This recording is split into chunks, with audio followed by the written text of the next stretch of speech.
नमो भगवते वासुदेवाय।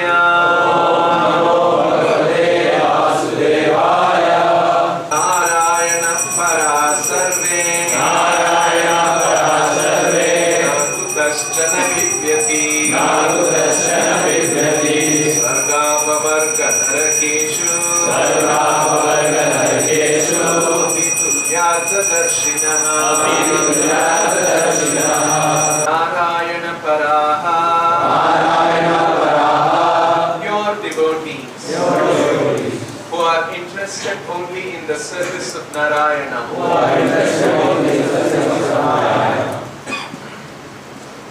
the Supreme Personality of Godhead,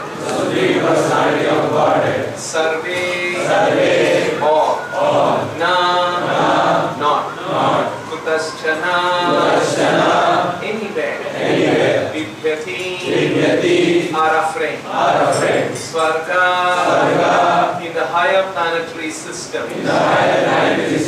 Apavarga, in liberation, Narakeshu, and in hell, Api, even, Tulya, equal, Artha, value, Darshinaha, who see. Translation and purport by His Divine Grace A.C. Bhaktivedanta Swami Srila Prabhupada.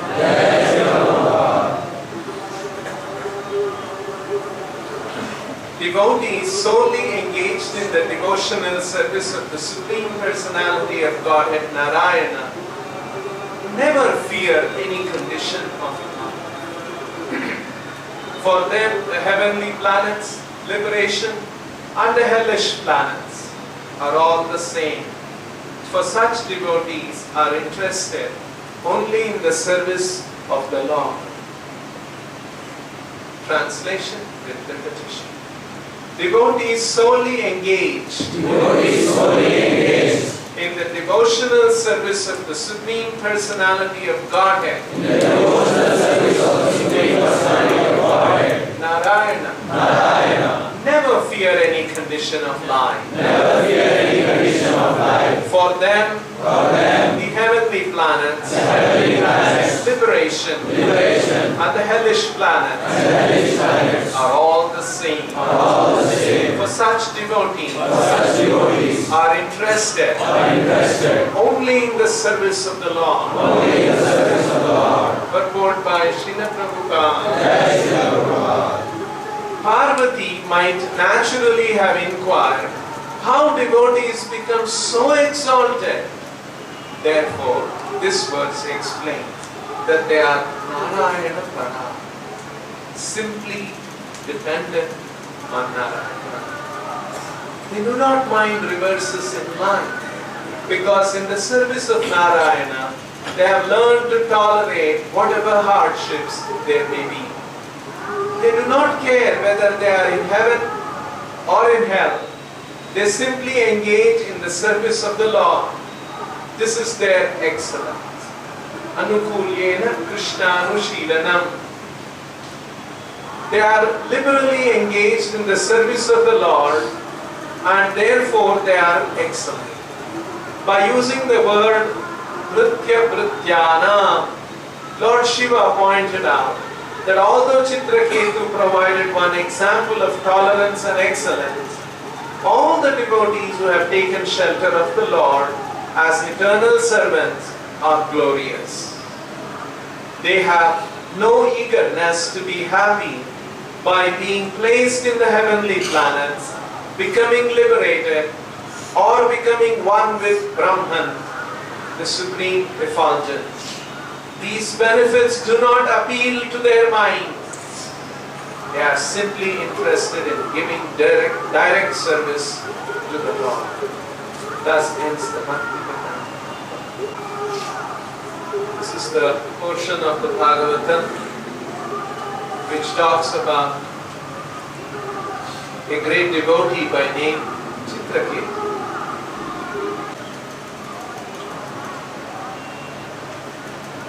So, Chitraketu was cursed by Mother Parvati because he made a certain comment about Lord Shiva. And when he was cursed, the way he responded to the curse is something very exemplary. He did not become agitated. He was a big king, well situated, and Mother Parvati's curse is not any small. But even in the face of such a curse, he was unperturbed. And so this verse is spoken by Lord Shiva. And when Chitraketu was, this is actually a very interesting thing that is happening here. Lord Shiva being made fun of by Chitraketu. Lord Shiva is a great devotee. Chitraketu is a great devotee. And Chitraketu makes a comment about Lord Shiva. Shiva is not affected by that comment. Shiva's wife, Mother Parvati, becomes affected and she curses Chitraketu. And Chitraketu is not disturbed by that, perturbed by that curse. He accepts the curse very graciously. And looking at that, Lord Shiva begins to glorify Chitraketu. Look at the wonderful quality of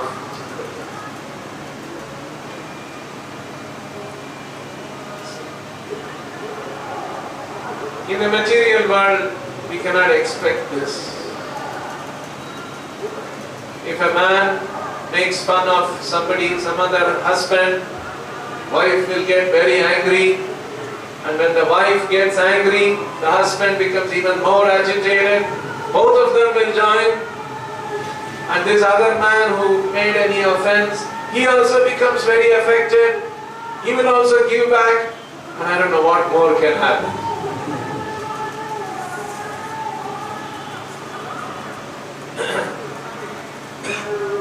So on the other hand here, Chitraketu is very equipoised. Parvati is surprised by that. And Shiva, who was offended, he is not at all offended. He is not at all disturbed in his mind. On the other hand, he is glorifying the person who offended him. Look at the wonderful nature of Chitraketu, how nicely he has taken your curse, Mother Parvati. You have to learn something from him. This is what Lord Shiva is saying.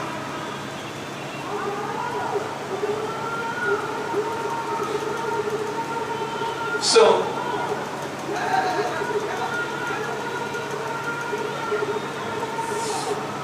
what Bhagavatam teaches is that if we become devotees of Krishna,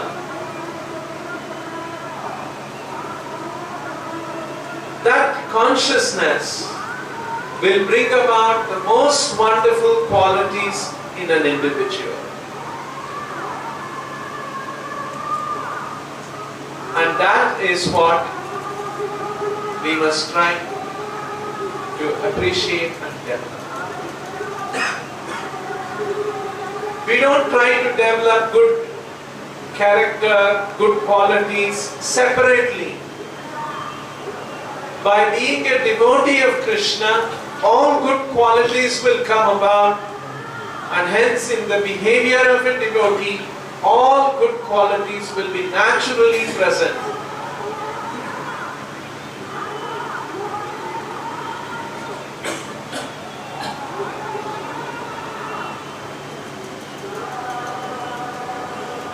Harava bhaktasya kuto mahat guna. On the other hand, if somebody is a abhakta, how can there be good qualities? What is the first line of that verse? Anyone? Yasyasti bhaktir bhagavatya kinchana sarvair gunais tatra samasate suraha. Yasyasti bhaktir bhagavatya kinchana. If somebody becomes a akinchana bhakta, sarvair gunais samasate suraha. In such a person, all wonderful qualities will reside. Samasate suras sarvair gunais tatta samasate. Harava bhaktasya kuto mahatguna manorathena sati dhavato parihi. Abhakta, on the other hand, when there is an abhakta, how can we expect any good qualities in him? Because his mind is always running. Manorathena asati dhavato parihi. Asat, his mind is running after external parihi and asat, temporary things, and hence you cannot expect any good qualities in a person.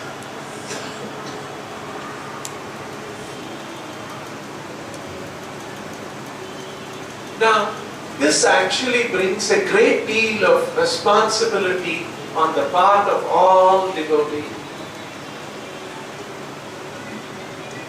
Because moment we wear this dress, I see some of you are folk boys, you are also wearing this dress. At least partially. May not be our hairstyle, but at least you are wearing. So there is a certain expectation on all of us that we must behave very well.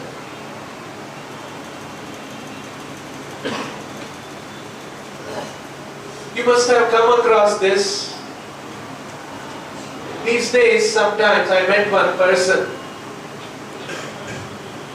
and I asked his name, and from his name I really could not make out whether he is a Hindu or a Muslim or what I could. The first time I was meeting him, some unusual name.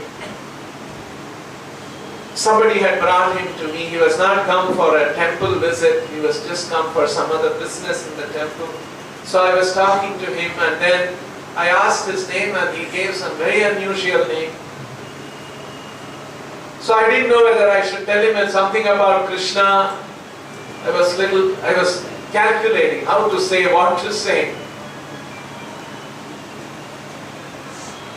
Then at some point, what did I say? I said something. And then he made one statement. I am not a religious person, but I am a very spiritual person. There are many people who come across, especially educated people. They say we are not religious people, but we are spiritual people. And then he also said that he reads Bhagavad Gita regularly. Then I knew, okay, I can talk to him about Krishna. So there is this kind of a thinking is there. People are now beginning to make a distinction between religion and spirituality. And they like spirituality, but they are not too keen on religiosity. There is a reason for this. I remember somewhere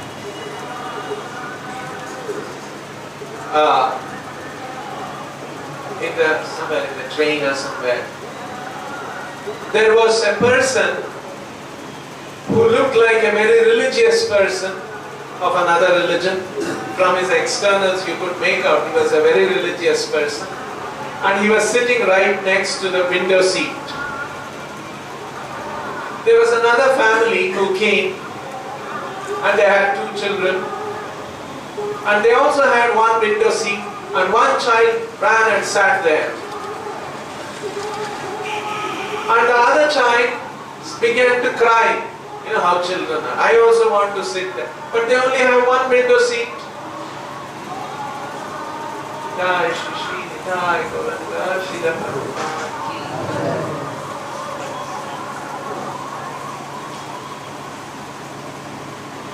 Then this seemingly religious person, externally from all his appearance, you knew he was a very religious person. He was sitting like this, stiff. And then the father of the two children requested, can my child stare at him and say, no. And what can the father do? This seat and you can't help it. And he was trying to pacify the child somehow. So when people see such things, here is a religious man, but he is not able to make any accommodation for the sake of another child, then what do we say about it? Okay. Whereas, if the person also had exhibited, okay, it's a small child crying, no problem, I'll move this side, let the child sit and enjoy. Maybe after some time the child will get bored, I can go back to the seat. There's some kind of an understanding. This person was not able to manifest.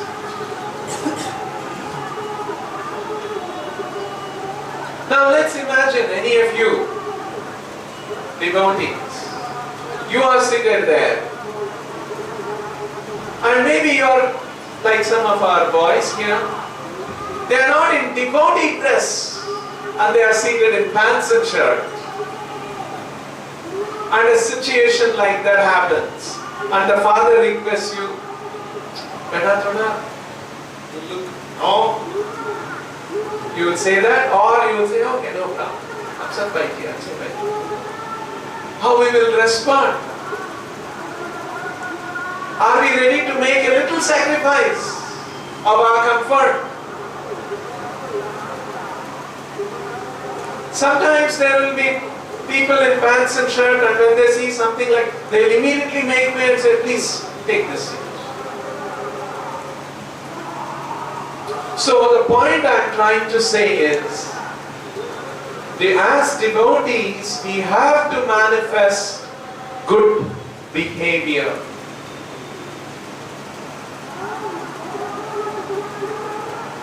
Yasyasti bhaktir bhagavatya kinchana sarvair gunais tatra samasate suraha.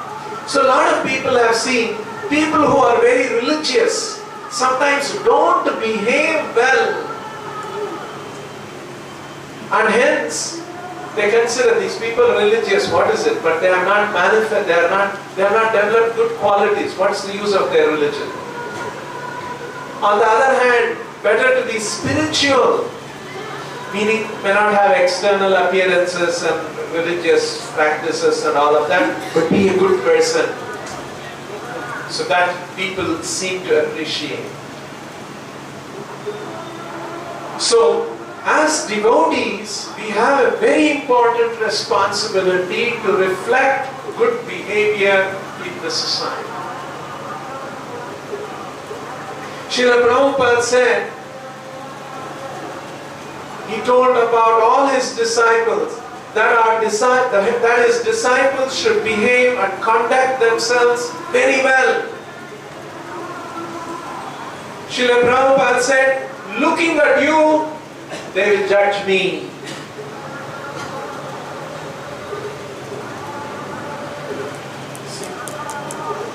Especially if you are wearing a dress of a devotee and you behave in an inappropriate manner, then they will see, oh, these are all ISKCON devotees, Hare Krishna devotees. And if they know a little bit, who is their guru? Oh, they are his people. See how they behave.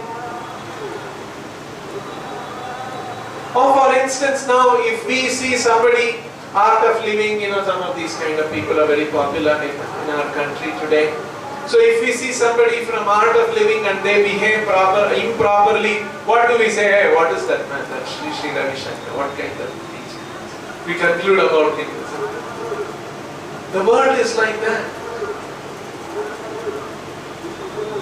They will judge by our behavior about our Acharya, about our spiritual master.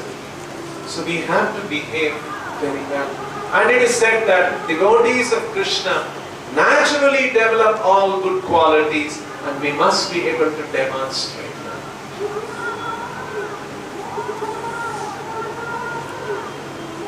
Now, here Prabhupada has explained in the purport, Parvati might naturally have inquired how devotees become so exalted. So Lord Shiva is giving a justification for that. That is because devotees are Narayana Paraha. Narayana Paraha. What does this mean? What is this word Narayana Para?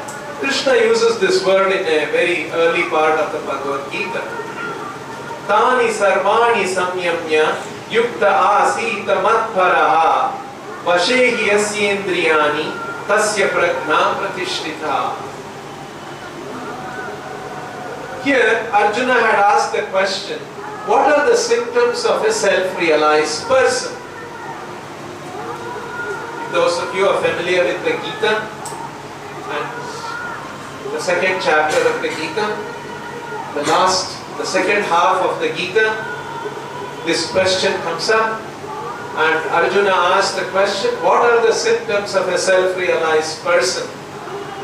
And the question Arjuna asked, Kimasita vrajeta kim sthita pragnasya ka bhasha samadhisthasya keshava sthitadhi kim prabhasheta Kimasita vrajeta kim sthita pragnasya ka bhasha. What are the symptoms of a sthita prajna? Sthita prajna means prajna who has become very sthita. Right now our prajna is not sthita. It is asthita. It is chanchala. It is wavering. Sometimes we feel good about Krishna consciousness. It's very nice. Sometimes one day in the morning we get up and say, oh, this Krishna consciousness. We have to do all these things. I wish all this was not there. See, asthita. Sometimes we feel very fired up. Hey, so nice Krishna consciousness. We tell others also, you also surrender to Krishna. Someday we will ourselves don't want to surrender to Krishna. See, asthita prajna. Now Arjuna is asking, sthita prajnasya ka bhasha. Somebody who is prajna is very sthita. Sthita prajnasya ka bhasha. Samadhisthasya keshava. Samadhistha means whose consciousness is well fixed in samadhi. Samadhi means complete absorption. Sthita prajnasya ka bhasha. Bhasha means two meanings. One is, what is the language? How does he speak? What is the language? Also means, what are the symptoms? Sthita pragnasya ka bhasha samadhisthasya keshava. Sthiti kim prabhasheta. Sthita dhi. Dhi means intelligence or consciousness. Sthita, whose intelligence is fixed. Sthita. Sthita dhi kim prabhasheta. How does he converse? How does he speak? Kim asita. How does he sit? Asita, sit. Kim asita, rajeta kim. How does he walk? So Arjuna is asking very noticeable, very identifiable symptoms of a person who is sthita prajna. And Krishna's answer over several verses, one of them is this: Tani sarvani samyamya yukta asita matparaha. Kim asita? Arjuna had asked, how is he seated? How does he sit? Kim asita actually means how does he sit?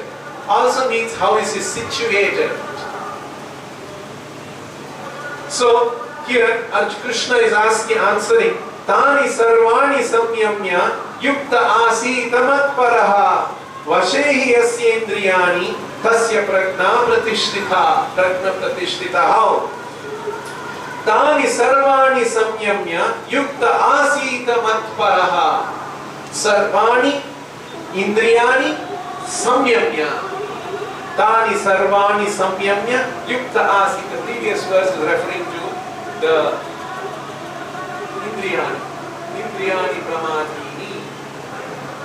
Yatato hyapi kaunteya purushasya vipaschitaha Indriyani pramadini haranti prasabham manaha. And that is why here Prabhupada has translated, one who restrains his senses and fixes his consciousness upon me is known as a man of steady intelligence. Tani sarvani samyamya yukta asita matparaha vashehi yasyendriyani tasya prajna. All the indriyas is under his control and he is samyamya, he is self-restrained, and matparaha. Matparaha.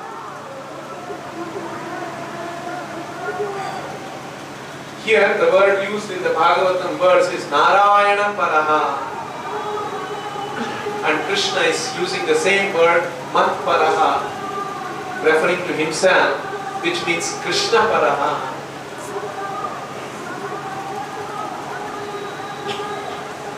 So when one is Paraha here means to be focused on.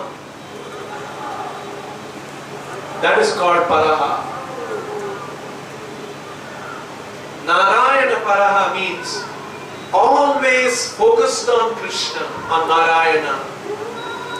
Always when you are making any decision, you are deciding whether it is favorable to Narayana or not, and then you make a decision. Just like sometimes we say, politicians have to be Janaparaha or Prajaparaha. That word is there in Hindi? Understanding is there? Janaparaha. No?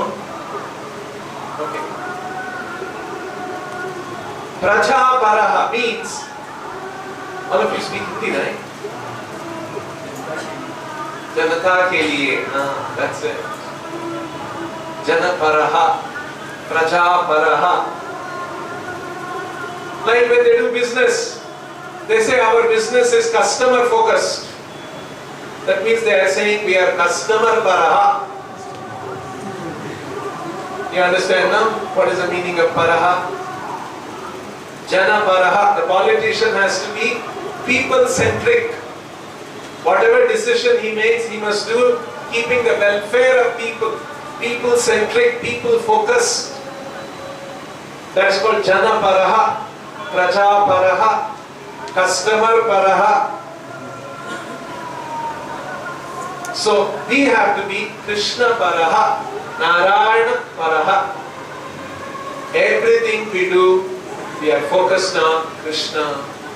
First we analyze whether this is pleasing to Krishna, whether this is favorable to develop Krishna consciousness or not, and then we act.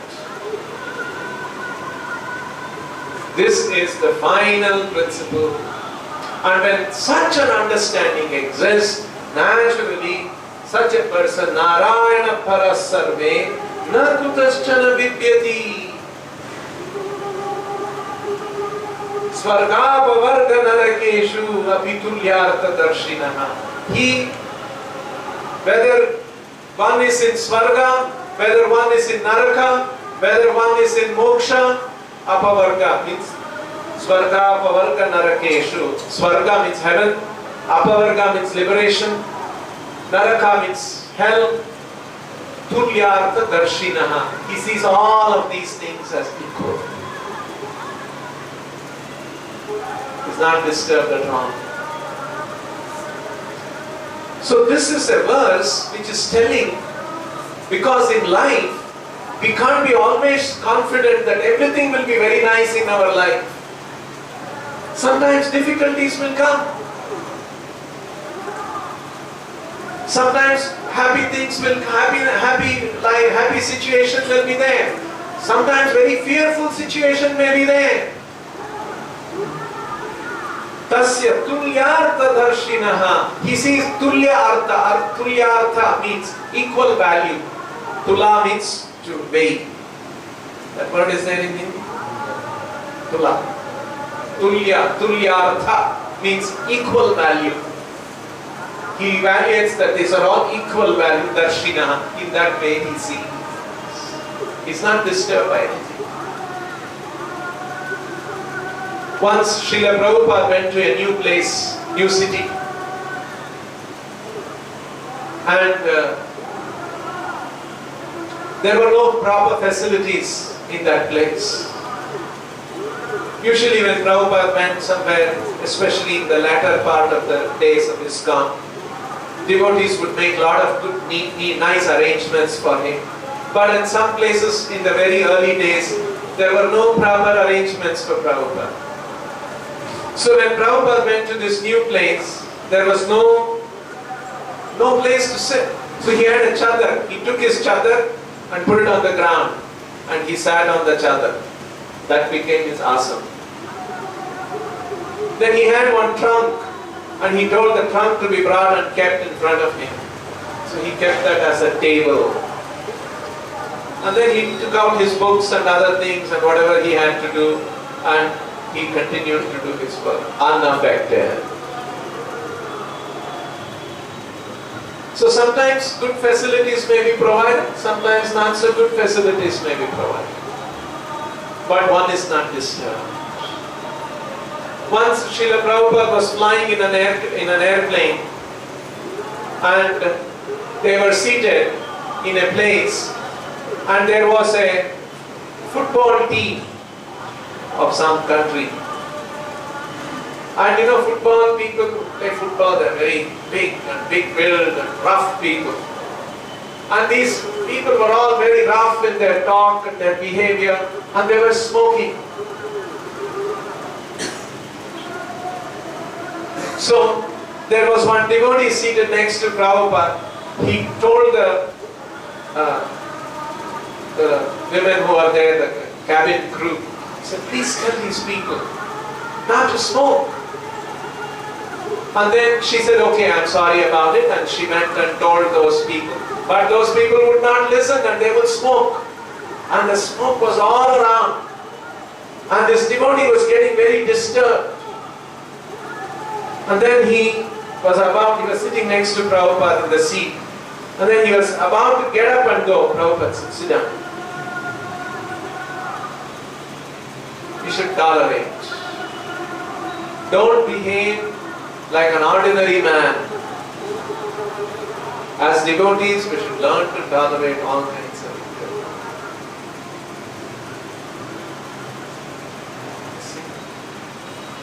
Prabhupada didn't want to.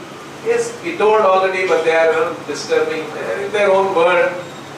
Why impose too much on them? Let's tolerate some difficulties. So, devotees have to show this kind of a tolerance and not be disturbed by external circumstances. This is something that we have to learn. We may get disturbed, but we have to remind ourselves that this is the position. Prabhupada said, don't behave like an ordinary man. Ordinary man behaves like that, gets disturbed. No, we are devotees. We should not be disturbed by these things. We should tolerate some inconvenience will be there in life. So this is an important quality, and this comes about when we are Narayana Paraha. We are not comfort Paraha. We are not focused on comforts of this world. We are Narayana Paraha. We are ready to take any kind of difficulties for the sake of Narayana. Now, there is another verse in the Bhagavatam, which is an important verse, which tells this word Paraha, here the word Narayana Paraha has come. So, I'll read this verse, which is a very interesting verse.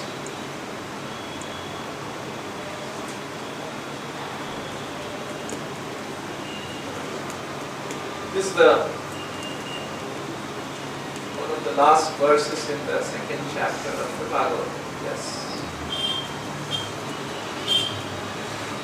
First, when I read this verse, I was really not able to understand how to understand this verse.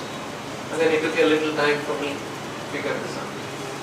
This verse says, Vasudeva para Veda, Vasudeva para Makhaha, Vasudeva para Yoga, Vasudeva para Kriyaha, Vasudeva param Jnanam, Vasudeva param tapaha, Vasudeva paro dharmo, Vasudeva paragatihi.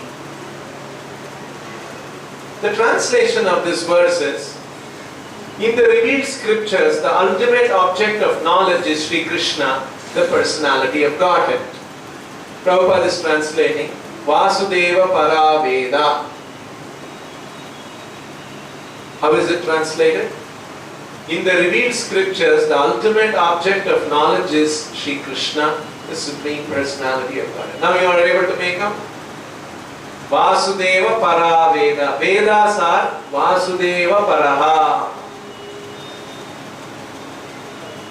Vedaischa sarvairahameva vedyaha. From all the Vedas, Krishna has to be understood. So all Vedic knowledge is focused on Krishna. That is why Prabhupada is translating, in the revealed scriptures, the ultimate object of knowledge is Sri Krishna. Vasudeva para Veda. Vasudeva para Makaha. Makaha means sacrifices. All sacrifices are actually meant for Krishna. How does Prabhupada translate? The purpose of performing sacrifice is to please him. Vasudeva paramakaha. Vasudeva para yoga. Vasudeva para yoga. Recently we had an International Yoga Day. Right? And most of the people were doing exercises. Right? Anyway, it is good. Somewhere it has begun. We can improve further. At least they are thinking of yoga. But here Bhagavatam is saying, all way yoga is ultimately meant for understanding Krishna. Let's see how Prabhupada translates. Yoga is for realizing him. Vasudeva para yoga. Yoga is meant for realizing Krishna. That is why Krishna says in the Bhagavad Gita, Yoginam api sarvesham madhyater antaratmana shraddhavan bhajate yomam same yuktatamo mata. Of all the different kinds of yogis, one who is very devoted to me and worshipping me with great faith, he is the highest yogi. So this is the purpose of yoga. So Vasudeva para yoga. Vasudeva para kriyaha. Let's see how Prabhupada translates. All fruitive activities are ultimately rewarded by him only. Kriya refers to different fruitive activities. All these activities are actually Vasudeva para. Vasudeva param jnanam. He is the supreme knowledge. Vasudeva param tapaha. All severe austerities are performed to know him. Vasudeva paro dharma. Religion is rendering loving service unto him. Vasudeva paragatihi. He is the supreme goal of life. Now you see the meaning of this verse. Vasudeva paragatihi. Vasudeva paro dharma. Vasudeva param tapaha. Vasudeva param jnanam. All knowledge is meant for understanding him. All austerities are meant for pleasing him. All dharma ultimately is for understanding him. Vasudeva paragatihi. Vasudeva should be the goal of one's life. So, from this you can see, when one focuses on Krishna, Krishna becomes the goal of life. All our life is focused on Krishna. At that time, naturally, all other convenience, inconvenience, difficulties, we will just take it as it comes. And we will never be disturbed, we will never be fearful. So, this is the wonderful quality of a devotee. Narayana para sarve, na kutaschana vipyati, svarga apavarga, narakeshu api, narakeshvapi tulyartha darshinaha. He sees all of these things in an equal vision. So, this is a great quality that will develop in a devotee. And if we want to protect ourselves, insulate ourselves from any, how we shall not be disturbed in any unpleasant circumstance, the best way is to become Narayana Paraha. And that is the symptom of a self-realized soul. Sthita Prajna. To become Mat Paraha, Krishna Paraha, or Narayana Paraha. And that is what Chitraketu has developed. So Lord Shiva is saying, look at this wonderful quality of Chitraketu. He is not disturbed by your curse at all, Mother Parvati. He is taking it so happily. We'll stop here. If anyone has any questions, I'll try to answer.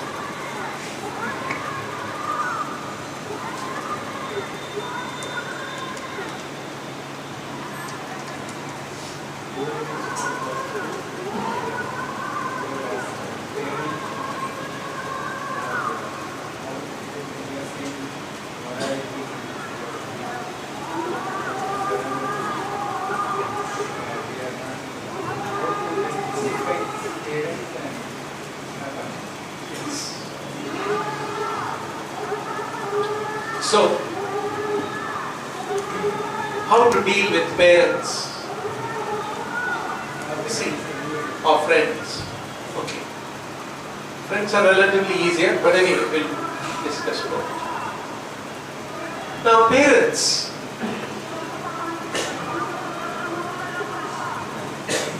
At least in our country, our parents are, we all come from mostly Hindu families.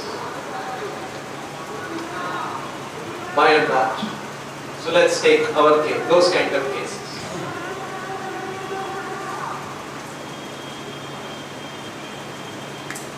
What actually happens is, we grant Krishna consciousness, Shraddha in Krishna consciousness develops gradually over a period of time.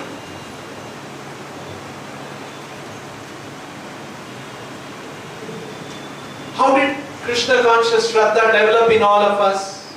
First time we heard from somebody. Someone introduced us to Krishna consciousness. We came to a temple. We heard a class. Read a book of Srila Prabhupada. Chanted. At some point, after a few weeks or so, came to the point of chanting. And chanting seriously. So, it would have taken about 6 months, 1 year for most people to develop a certain amount of stability and in understanding of Krishna consciousness. Now what we do, we go home and tell our parents suddenly that you must surrender to Krishna, otherwise everything is waste, useless. Then the parents will lovingly ask, what happened, my dear son? What, my son? Who are you? I am not your son, you are not my father. Suddenly they will get a shock.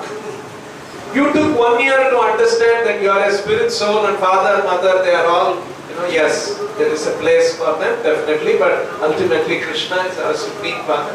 You took a little while, about a year to understand. But then you want your father and mother to understand instantly, yes, like that. On your word. So they get bewildered, they get surprised. What happened to my son? Somebody has brainwashed my son? This is what they conclude. Or my son has become pagal. See, what is this? He's talking like this suddenly. All these years so nice, he was Papa, Mama, he was so nicely, he was lovingly. Now, then start analyzing what has caused this influence. They will trace out. He started going to a Krishna temple, Hare Krishna temple somewhere. And they are the ones who are causing all this problem for us. Then they become angry at the temple. See, who is actually the cause of that kind of a negative disposition that we create in the minds of the parents about the temple? We are. I'm saying this because I did this also myself.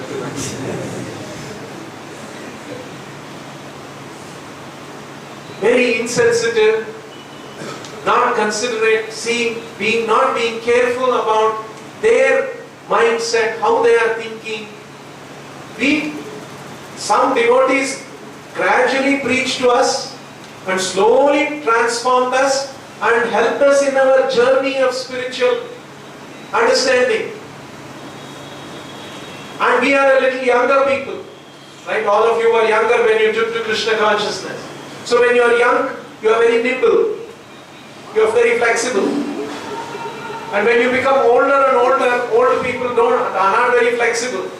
Just like a small, young plant, you can bend it this way that once a tree has become big trunk, you cannot move it. It's solid. In the same way, our parents, they have grown up with one kind of an understanding. Not easy to change them. It's possible, but it requires another kind of an approach. But what we do, we go and give our directions to them. Follow this, do that. They suddenly get disturbed. So, both this is applicable. There is a certain responsibility for us devotees in the temple and the devotees who are practicing from home. There is a joint responsibility for all of us. As devotees in the temple, we should tell, you practice this and become firm, little strong. Now don't go and start telling your parents what they should do, this, that, all these things initially. First you get convinced, and then gradually you should tell them little by little and create an interest in Krishna consciousness. So we should preach to the boys, tell them that you do it slowly, gently, give time. Another important factor is, sometimes when you are a youngest son, youngest child in the family, then they don't take you very seriously. Parents, your elder sister, elder brothers, they think, hey, bacha hai. What does he know? We brought him up like this. So, when such things are there, and if you try to teach them something, they will not be very receptive. Then what you should do, you should not try to preach yourself. You should create a favorable situation, bring them to another devotee in the temple, one senior devotee in the temple, and that senior devotee talks to them, they will listen carefully. You should only be a facilitator to bring them to the temple, create a good impression and bring them to the temple. And in the temple, one older devotee talks to them. Then it will become very easy for them to observe. So like this, we have to be a little careful, and from the beginning, if we carefully deal with the parents also, and they also come along in the spiritual journey, anyway for a devotee to come to a level of, surrendering to Krishna, surrendering his life, at least it takes 2 years, 3 years. Easily. It takes 2-3 years time. So same 2-3 years time, you give time for parents also to make them also devotees. There is a good possibility they will take Krishna consciousness. There are many parents I have come across who have taken to Krishna consciousness. There are parents who have come and told, please take my son. I know one devotee who was in our temple, at some point he was about to leave, his mind had become disturbed and he was trying to... His parents came and they fired him. What are you doing? You are thinking of leaving the temple? Nonsense. You see, they had become so much devotees. So this is also possible. We should try our best. This is the first approach we should take. Beyond all our attempts, if the parents are so against, it's possible. Sometimes they can become like that. They are so materialistic. Then, after a certain point of trying and different things, then Krishna consciousness is such that our obligation to Krishna is the highest. See, there are different degrees of obligation to people in this world. Our ultimate highest obligation is to Krishna. And at that time, let us see what has to be done. That has to be handled very carefully, exceptionally, and under the guidance of an older devotee, experienced devotee. So, by and large, that should become an exception. And by and large, this should become the rule where we preach to parents also and help them also understand our spiritual, what are the spiritual understanding and how this is so important, and gradually help them also come along in this spiritual path. Long ago in our temple in Bangalore, one devotee had joined and the parents had become very upset. They went to the media, all these kind of things were happening. At that time, there was one RSS worker, RSS leader. He called me to his place, and then I went and met him. And he told me, he had read in the newspaper, and he said, you see, in our organization also, we also recruit young people, right? They also have pracharaks, like they call them. Some of you may be having some RSS background or association in your younger days. So you know also, some of you may know.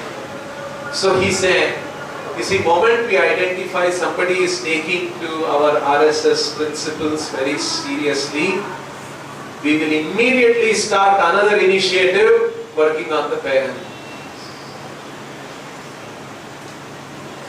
So that way, over a period of time, we try to engage with the parents and see that parents also become sympathetic to this. And one day, in case this boy tells his parents, no, I want to be a full-time worker, then the parents won't create difficulties. So these are all very practical things, and they are an old organization, much older than us. And so we should carefully plan and try to influence parents, brothers, sisters of the devotees who are becoming serious practitioners. Then it may become relatively easier. As far as friends are concerned, even with friends, please remember, it is a very good opportunity. You have friendship with somebody. If you preach to that friend nicely, carefully, you can make him also a devotee. Very much possible. Same with brothers, sisters. You all have a good relation with brothers, sisters already. But in our approach, mostly we become very fanatical. And then they get put off. And it is expected when you are a young devotee, you don't know the art of preaching, and you will handle it in an improper way. So as preachers in the temple or as older devotees, if you are preaching to other younger devotees, from the beginning we should be careful about orienting these things. Because to make somebody a devotee, we spend a lot of hard work is there. And if he has got one more brother, he also becomes a devotee. It's a big advantage, isn't it? In the business world, they think like that. I have to convince one customer and to buy one washing machine. Right? If I convince him to sell a washing machine and he has got one brother, one uncle, one sister, if he is happy, he will go and tell his brother, want to buy a washing machine, this is a very good washing machine, you also buy that. He buys that one. You see? So in the material world, the business world, they take care of all these things. They try to please you so that you can make some positive references. So in the same way, we should be, as devotees, we should be very intelligent. Yes, I have made him a devotee. You have got any brother, sister, father, mother, what are they doing, how are they? Try to understand and make a plan how to preach to them also. So all these things, there are many times it has happened. We know there are brothers who have all become devotees, brothers, sisters, father, mother, so many have become devotees like that. It is a value system, ultimately. You have developed a certain value or importance of serving Krishna. Your parents have not understood the importance of serving Krishna. There is a disconnect between them, between you and the parents. That is why there is a friction. As you developed an intensity of the understanding of the importance of serving Krishna, if you have developed a similar understanding to your parents, because please understand, world is going to be very difficult. Material world, all kinds of difficulties will come. We have to surrender to Krishna. That is the only solution. That's what Bhagavatam is telling here. If we can impart this faith, if parents also understand, yes, Krishna, surrendering to Krishna is the highest thing. That is the safest thing for me in life. Nothing else, my money, my prestige, my house, none of these things will actually solve my problem. Surrender to Krishna, that consciousness of being surrendered to Krishna, that is the best thing. And my son is trying to achieve that. I am implicated with all my samsara. At least let my son do as much as he can. I should not come in the way. If this understanding is important to the parents, done. That's a hard work which we have to do as preachers. It is hard work, definitely, because they are elderly people, they need another kind of an approach.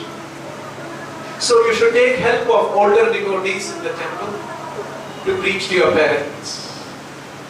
And they have to gradually develop that strong conviction that yes, this is it. Krishna consciousness is the ultimate.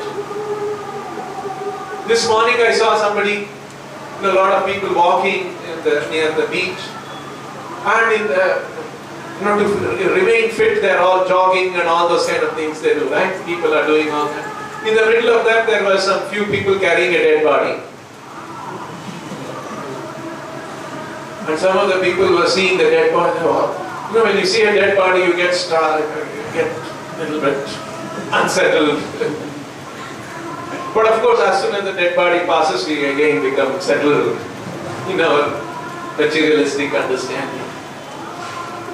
So actually we should think, one day I will be flat like that and people will be carrying me and all the good body I developed, what is the use? Everything is gone. So Krishna consciousness is the highest understanding, no doubt about it. We have to present it very nicely, carefully to our parents. And there will be a good chance that they will take to our this understanding also. Of course, exceptions could be there. But we must make it sincere. If somebody had another question?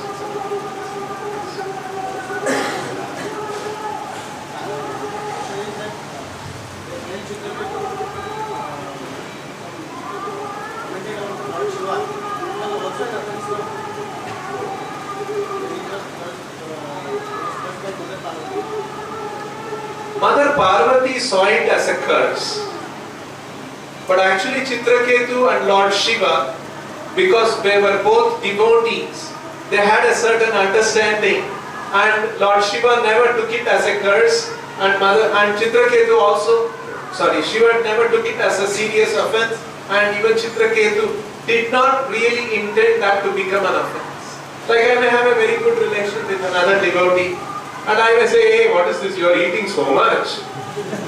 I can make a joke at him, and he'll say, yes, I'll make you also. He may say something to me. Someone else is observing, this Prabhu has offended him. You see, we don't know, you should know the relation between the two devotees. Then you can conclude. So which Mother Parvati did not see exactly that. So hence it was not such a serious thing. Because among devotees there could be some light moments also. So exactly it was not really an offense that Shiva did not mind. Chitraketu also did not have such a strong intent to do any such thing. But Mother Parvati was not understanding what was going on between them. She got very angry. That's the thing.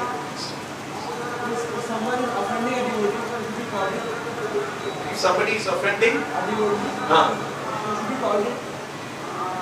yes. The principle is that yes, we should not tolerate. So what will you do? You'll go and beat him up? You see? There is also the other instruction that you should behave well. Sarva gunais tatra samasate suraha. You also have to exhibit good behavior. So we have to take all these instructions and with a balance, with a more mature understanding we should give. First of all, we should see if somebody is offending, what were the circumstances that has created? Have I also contributed to that kind of a scenario for him to offend? Did I say something? Did I behave in such a way? Something that made him also get offensive towards a devotee. So we should, with a cool mind, we should see and try to create a situation where that offense can be reduced and his understanding is corrected so that he won't offend and he can correct himself. And if it was such a serious offense, we can work on it so that he realizes and neutralizes his offense by seeking pardon from another devotee if it has become so. So it requires a little bit of careful and mature thinking. And if we are not able to do too much of those kind of things, another thing that is recommended is move away, leave that place. Somebody who is creating an offense, you go away. Don't listen to it. If you listen, you will also become contaminated by it. Come away from it. So, all these instructions with a little bit more carefully we should analyze and act. Like say you go and tell your parents are all strong Shiva Bhaktas, and you say, no, Krishna is supreme, Shiva is also servant of Krishna. Your parents can get angry. Who taught you all these things? Nonsense. They may say something like that. Then you say, hey, see, my father is very offensive. No. We have put him in an offensive situation. By our not carefully handling all these things. You know that your father is a strong devotee of Shiva. So you have to be careful how you present this matter to about Shiva. That should not become your first lesson, in fact. If you want to tell about Krishna consciousness, tell something else about Krishna, Bhagavad Gita, all those things. Gradually prepare him. And then at the right point, bring this point. What is the position of Shiva? What is the position of Krishna? So this requires art. Art of preaching. So we should develop this art of preaching. Someone else raised their hand.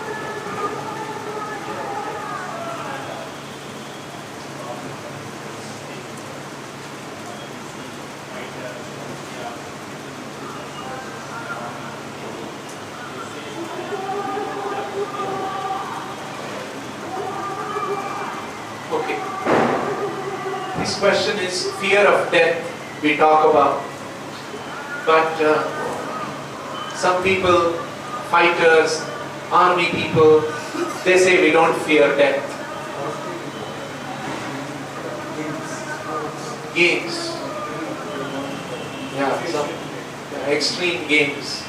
And they seem to be fearless about death. How have they become fearless about death? Yes. They may appear to have developed some kind of a fearlessness situation. Yes, it is possible. But that is by a certain amount of mental adjustment. It is not by proper knowledge and cultivation of knowledge. You see, you can attain fearlessness in Rajoguna, in Tamoguna, and in Sattva-guna. When you attain that kind of a fearlessness, because it's a sacrifice for my country, something like that, they develop that kind of a passion like that. Or extreme game, jump and this and that, just because some thrill they get.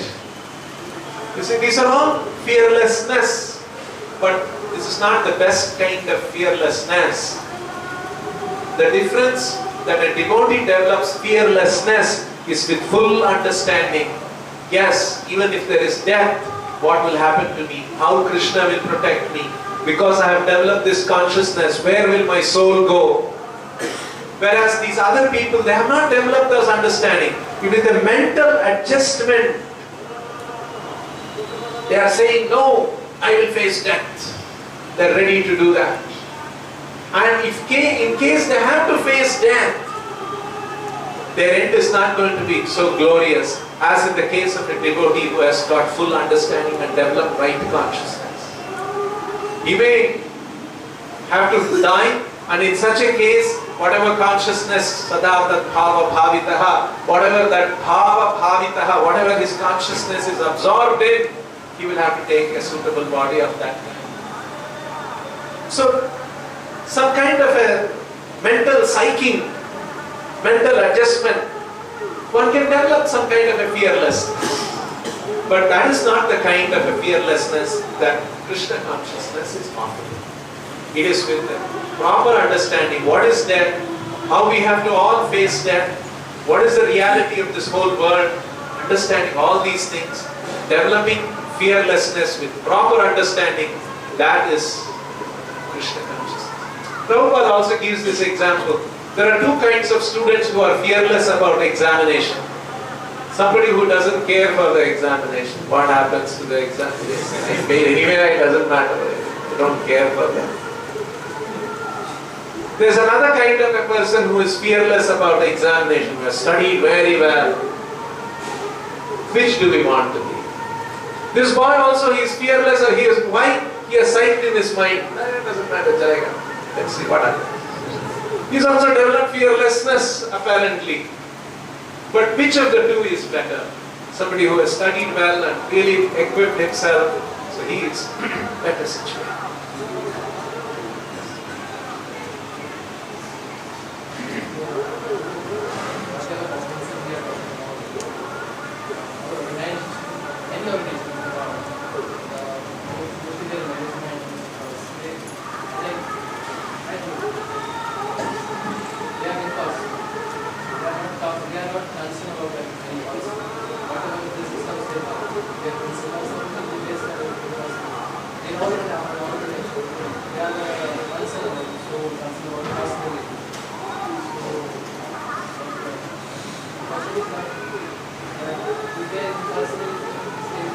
In our organization. In our what level? Yes. So, yes, we are a very personal organization. We have to be very careful and be very personally involved in a devotee. Management should also be very personal.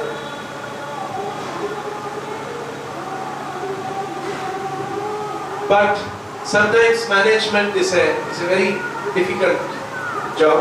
It's a very difficult service.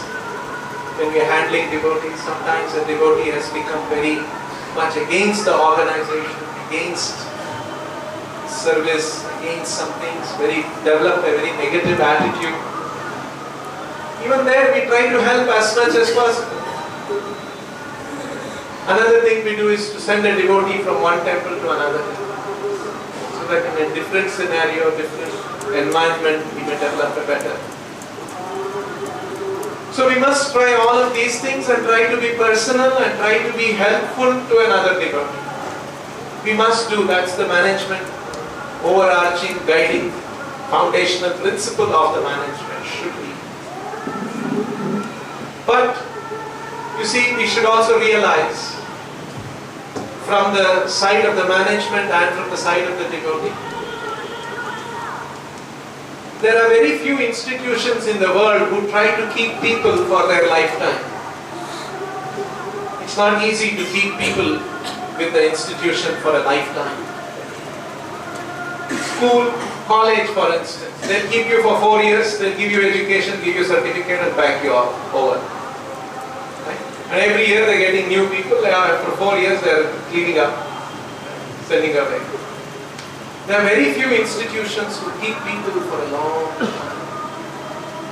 We are one of them.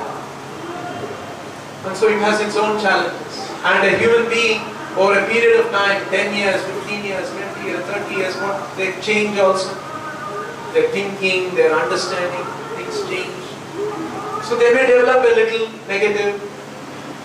So on the part of the devotee, we should be careful and how our thinking is molding, how our thinking is evolving. It is in line with Srila Prabhupada's instructions. And the management also should be very mature, understanding that yes, this devotee is his personal situation, I have to help him out. So it's a balance of both. It's complicated because if a management takes a lenient view about one devotee's one mistake, one situation, then tomorrow someone else will demand from the management, you did that to him, give to me also that person. So management has to deal with all these things. So even Srila Prabhupada faced a lot of those kind of very complicated situations. And it's always a balance. And Prabhupada preached to them, told them to go to another temple, do this, do that. So it is those kind of circumstances exist in our organization. Although we have to be personal, we have to be personally concerned about that individual devotee and also have to have certain standards in the organization. There are occasions when Prabhupada was very strict also. He said, no, this is nonsense. What he is doing is nonsense. He should not give class anymore. He should simply travel. He should not be in any one temple. He told such things also when some of the senior devotees. Sannyasis made some mistakes. Prabhupada took such strong steps also. So he was also showing that how to balance both these principles of compassion and principles of maintaining a discipline in the organization. Is that what you are saying? His question is how Krishna knows past, present and future.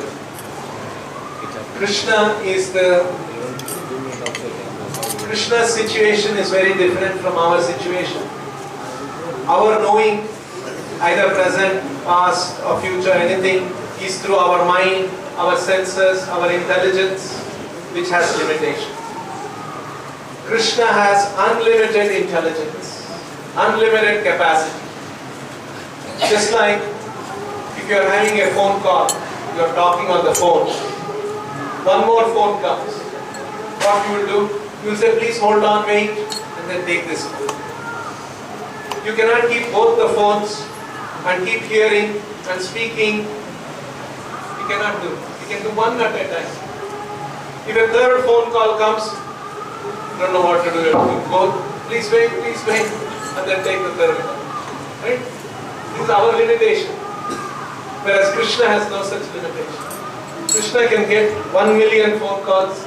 He will take all the calls and he keep answering all of them without any limit. It's Krishna's capacity. We cannot even imagine Krishna's abilities, Krishna's capacity. So for Krishna, he can know. He knows the past because he was a witness as Antaryami. And he knows the present because he is a witness again.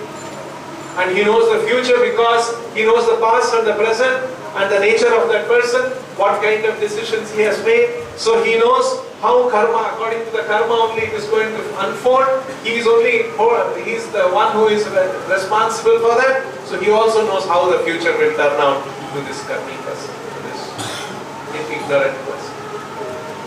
So like this is Krishna.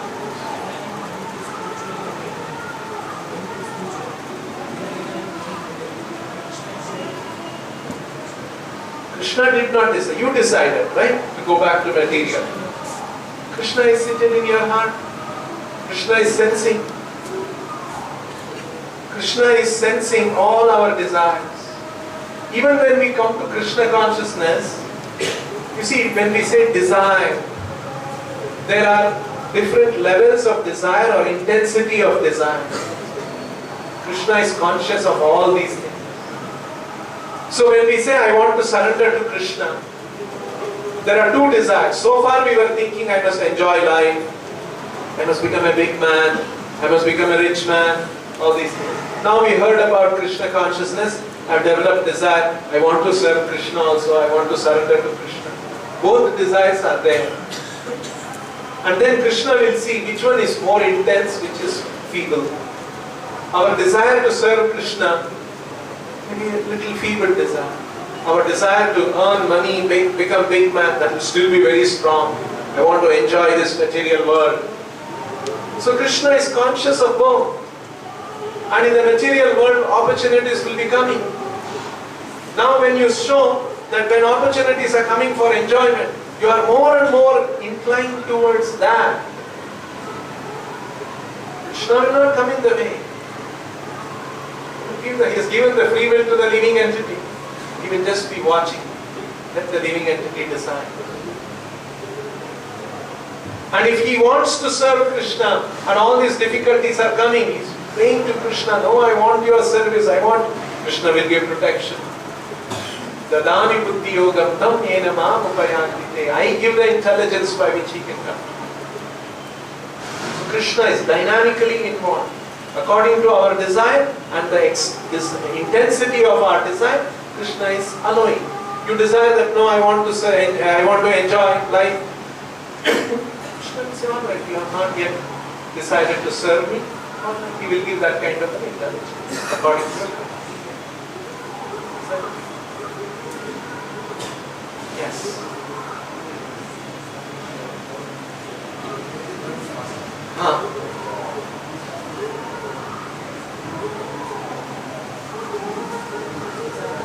It did not come.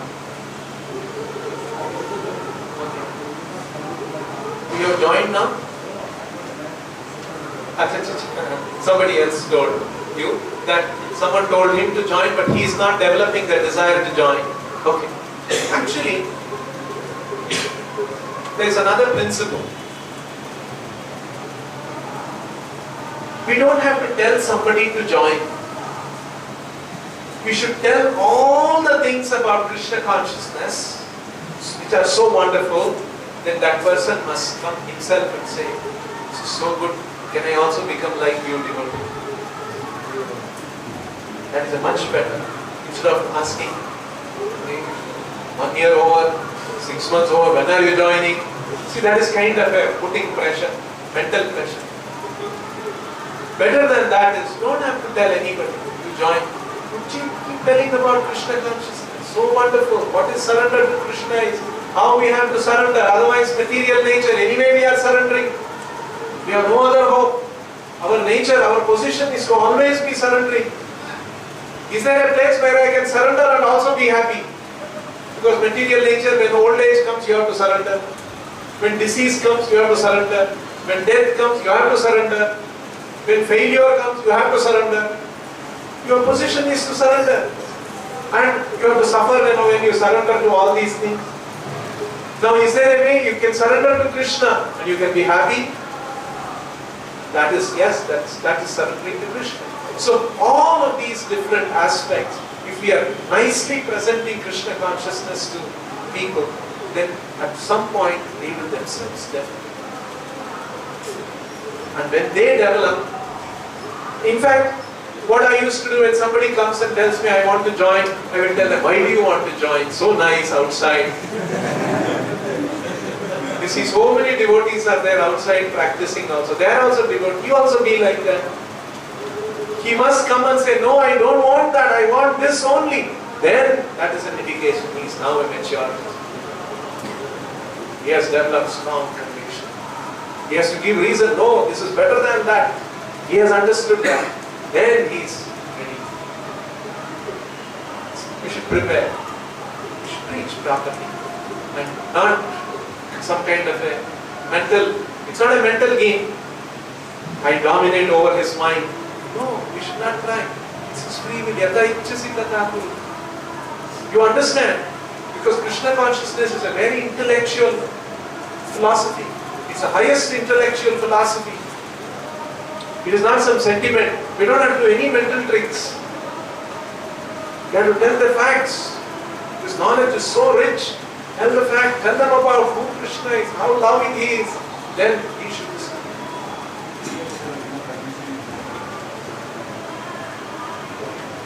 Prabhupada that you all joined Krishna. Very strict.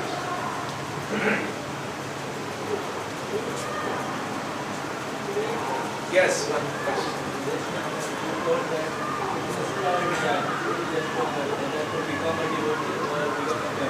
Yes. So in our tradition we see someone they were very much mature about Krishna consciousness and we have so much clear about the joining the Krishna consciousness, but somehow or other they were not able to join this movement and they are struggling to get a job or to settle in their life somehow or other, but they are not able to settle. So why Krishna don't sanction that job? Because they desire so much to get a job or someone that to settle in their life. So Krishna neither censoring to join the movement, neither Krishna censoring him have a good job by itself. You see, Krishna did not sanction his joining, you said. That desire, that decision, Krishna will not take. He has left it to you. The moment he decided that I will not join, fair enough, no problem. It's not that you cannot practice Krishna consciousness from outside. You can. But once you are in that situation, there are also your laws of karma that are working. So, to demand from Krishna, Krishna, I have become your devotee, see that I get a job, why you have not seen that I have got a good job? This demanding is an indicating of our incorrect understanding of Krishna. We don't know who Krishna is. We are thinking Krishna is my order supply. That is not bhakti. We are demanding from Krishna. Krishna, I have surrendered to you. I have done this, you do this to me. That is business. No? I am giving you money, you give me service. You give me your item product. That is business we do. Suppose he takes your money and doesn't give you the product, you will fight with him. I gave you money, why didn't you give, you fight? Same thing you are doing with Krishna. In another way. So we are doing business. That's not bhakti. Bhakti is to recognize Krishna's position, who he is and who I am, fully. And to surrender to him. Not expecting anything, because he is the Supreme Lord. My duty is to surrender to him. That is correct understanding. So when we are thinking Krishna has not yet given, why Krishna is, that means our understanding of Krishna is not come about correctly. We are seeing him as an order supplier. No, he is the order giver and we are the order takers. So that is the power. Yes. Someone is practicing outside, then also you can practice. Yes. And otherwise, no one said that your determination can't give you initiation. Yes. So, what is the basic need of getting initiation? Yes. See, initiation is the initiation ceremony. That is a formal acceptance of the Guru by the disciple. That I will serve you, I will take your instructions very seriously, I will take your instruction as good as God's instruction. And the spiritual master is also giving an assurance, I will take charge of you. That is initiation. That is a formal initiation. Now, Prabhupada also said, your determination is initiation. What is that determination? That determination that yes, I will follow Guru's order. I will take his word as good as God's word. That determination, that is actually initiation. Even though the formal procedure has not happened. Formal event has not happened. So there is still the initiation. You are already initiated if you have come to that conclusion and you are firm about it. Is there any difficulty? Understand? Follow this? Yes.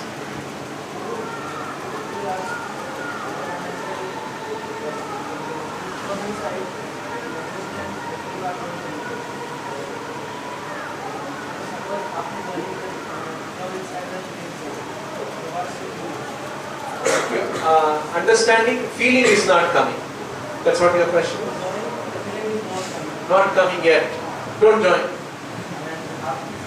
Somebody said that this will join, but the feeling will come after joining. You should develop feeling and then join.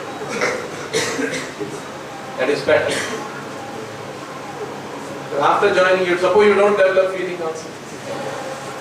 Another problem. So,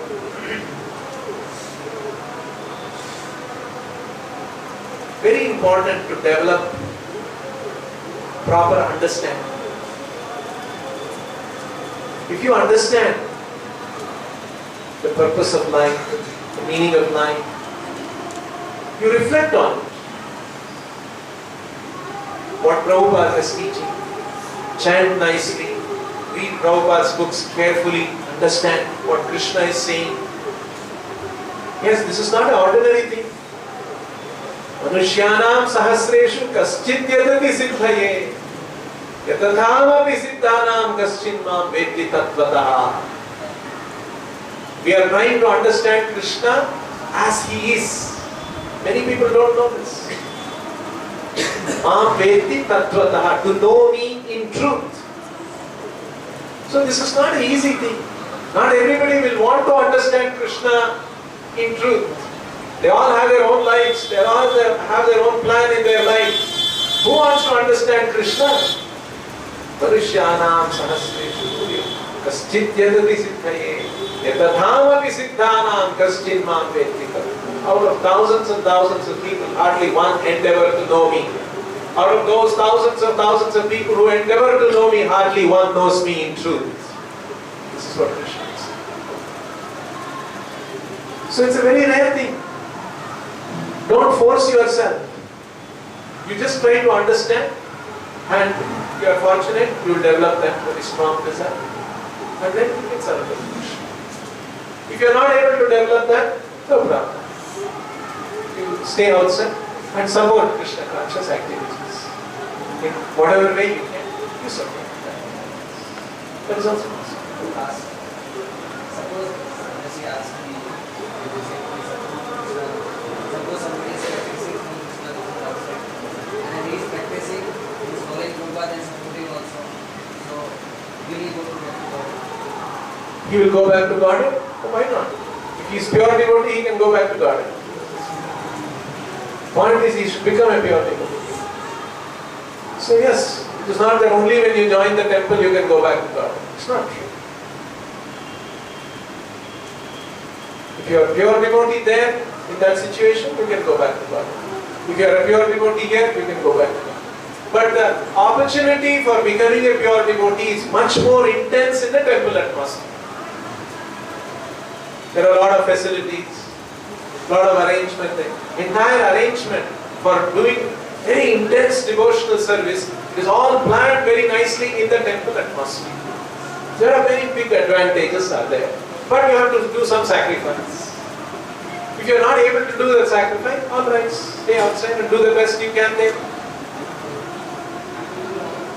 But if it is in the organization that Prabhupada has created, then so much opportunity, so much facility, and your whole time you can be thinking about expanding Guru's mission. Don't have to think about anything. We in the ashram, we don't think about food. At the right time, we go to the prasadam hall, prasadam is there. We don't do anything. There is some devotee working very hard, cooking. There is another devotee working hard, offering the Lord to the Lord. Everything is done. We just go, prasadam, prasadam, go in there. You don't have to do anything. After prasadam, think, do what more service I can do. This kind of a wonderful facility. So great facilities Prabhupada has created in the organization to completely surrender and be involved in serving Prabhupada's mission, which is very, very rare. One has to be very fortunate. Yes.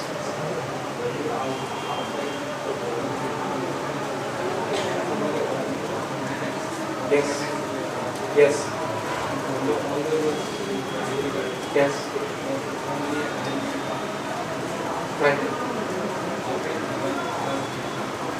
How can one serve Krishna outside? Because so many complications are there. Yes, first you should try and join the temple. If you cannot, if you are not in a situation, then you have to adjust. Can't help it. If you are not in a situation, you are not able to join, doesn't matter. There will be some difficulties. With those struggle, there are many devotees who practice from outside. See their example, understand. And in your particular situation, some senior devotee can guide you in that situation, how you can practice also. All these are possible. Not impossible. Yes, there will be some difficulties. How to develop strong faith. Because sometimes mind is repetitive. So many times we are thinking and then we should join. But someone like that, we doing something, then.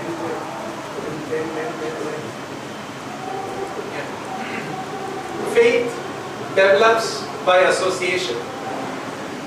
Faith develops by chanting, by reading Prabhupada's books and understanding the philosophy. Faith develops by rendering practical service. By doing all of these things gradually, you will start developing good understanding. And then with intelligence you must consider, what should I do with my life? I am a young person now. I have got this much life. I have done some learning, something studies I have done. One opportunity is I can do a good job, take a better job, try to get a bigger, better job, marry, children, and house, and be devotee also that way. There's another possibility, sacrifice, and surrender to Krishna.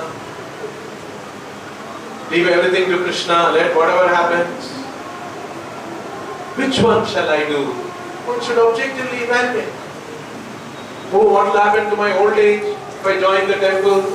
Yes, if you have that fear, you should not join. On the other hand, you must think, so many old animals are there. Animals also get old. Who is taking care of them? Dogs, cats, tigers, elephants, they also have a heart. They also can have heart failure. Who is taking care of their heart failure? Krishna is taking care. I leave it to the Lord. How many living entities are there? Some small plant under the tree, in a big mountain, at the base of a big mountain, there is a small plant. Who is pouring water to that plant? Krishna is arranging. Sarvasya Datharam. He is the giver for everybody. What little arrangement I will make with my little effort, I will leave it to the Lord. Let Lord take care of me. Whatever He wants, let Him do. I only want to serve His mission. I only want to serve His interests. I will keep aside all my other interests. It's kind of a thinking, very exalted thing. Completely dependent on the Lord. So, that is if someone can do, that's very glorious. If someone is having difficulty, practical difficulty, not able to, fine. In your situation, the best you can do.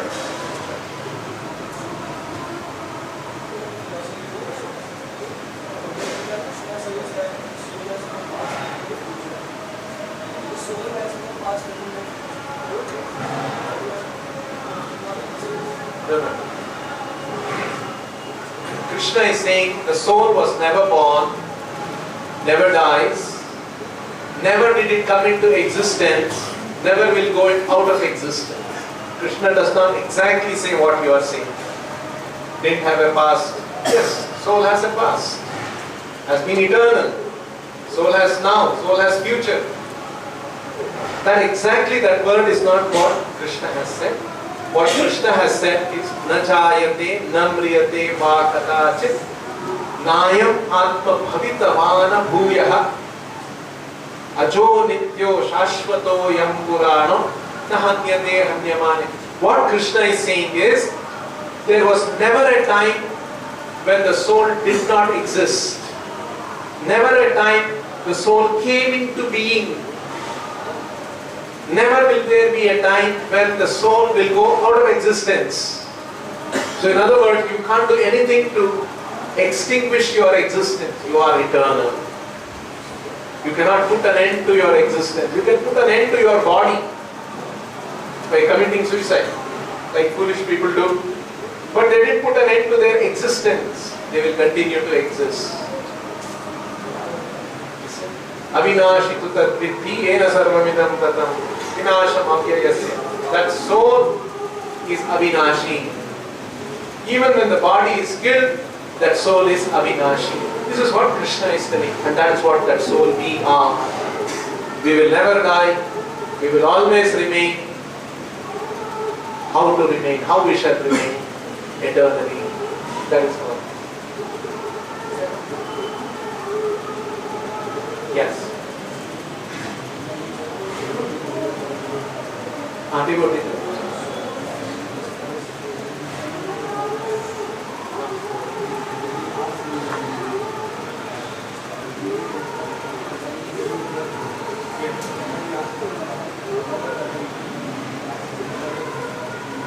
Okay.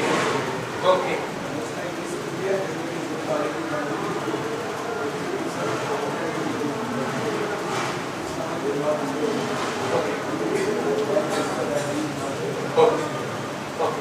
So, developing good quality does not mean allowing ourselves to be exploited by others. When somebody asks you a pen, you can say, please take the pen, and tell them, please return it, because it is not my pen, it is Krishna's pen and I am using it for Krishna's. No harm in asking back. You can give and tell, please return it after use, because I have to do, it is not my property. Suppose you are having somebody else's pen, what you will tell? Okay, you can take, but please return it, I have to return to somebody else. You borrowed a library book. Okay, you are having library book. Your friend asks you, please give the book. What you will tell? Yes, you can take the book, but it is library's book. Please return it. I have to give it to the library. Right? So in the same way, a devotee understands everything that he has, owner is Krishna. I have borrowed from him and I am using it. I should return it to him. So if somebody takes from me, I'll make sure it comes back to me and I can use it in Krishna's service. So you can do that. Right? So developing good quality does not mean you allow yourself to be exploited. Suppose you are sitting in the temple, you are sleeping in the temple. Suddenly you wake up in the night and suddenly you hear a thief coming. And thief is coming, he is taking some DVD player, he is going. So you are thinking, I must be a good devotee. That's what Prabhu told in the class. He is poor man, he is taking DVD, let him take. You have to be good, no? No. You have to act. If he takes away Krishna's property, he will get so much bad karma, I have to save him from that. So you must go and say, hey, who are you? Thief has come. You have to do something. Okay? So, devotee does not allow himself to get exploited. Arjuna is ready to fight a battle. Krishna is urging him to fight. The Kauravas, they are doing what they are doing is incorrect. Right? So, it is not sentimental goodness. Being sentimentally good. No, that's with proper understanding, we have to be good. Okay? Let's stop here. Go and have prasada. Srimad Bhagavatam ki, Shri Nitai Gauranya ki, Jagannath Malade Subhadramani ki, Jagannath Rathayatra ki, Jagannath Puri Kshetra ki, Nitai Go Premanande.